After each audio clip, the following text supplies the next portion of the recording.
Bonjour à tous, aujourd'hui notre sélection est une séquence de la chaîne LCI consacrée à la Russie qui se prépare à la guerre dans la mer Baltique.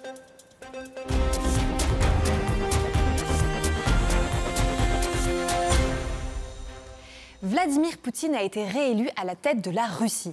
Après sa victoire écrasante, le chef du Kremlin a annoncé sans surprise la poursuite de la guerre contre l'Ukraine. À ses yeux, des traîtres et des ordures se cachent aussi dans ses rangs. Il a donc exigé de punir les combattants russes pro-Kiev, comme nous le rapporte Le Figaro. Cependant, d'autres priorités que le conflit ukrainien émergent. Récemment, le Centre national de résistance ukrainien a intercepté la correspondance du chef de la Douma russe, Vyacheslav Volodine. Véritable deuxième tête de l'État, il a écrit au président Poutine en novembre 2023 pour lui conseiller de désoccidentaliser la Russie. Concrètement, il veut nationaliser toutes les industries russes liées aux matières premières, augmenter le rôle de l'État dans la science, l'art ou la culture et renforcer la censure, surtout à la télévision et sur Internet.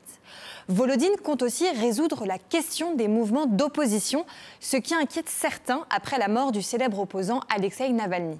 Alors pourquoi cette stratégie ? Volodine suppose que les conflits entre Russie et Occident augmenteront après la fin de la guerre en Ukraine. Il veut donc les anticiper dès maintenant.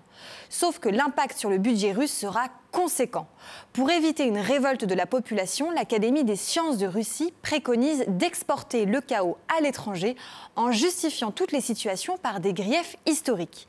Et la stratégie est déjà appliquée. Nos confrères de Reuters rapportent que pour le 80e anniversaire du siège de Leningrad, Poutine a accusé les pays baltes de violation des droits de l'homme. De son côté, l'ex-président Dmitri Medvedev a déclaré qu'Edgars Rinkevich fait semblant d'être le président du pays inexistant qu'est la Lettonie. Difficile de prédire si des conflits en résulteront à l'avenir.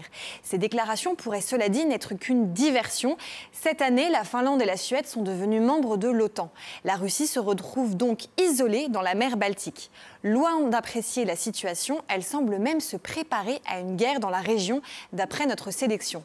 De quoi augmenter d'un cran la tension géopolitique internationale.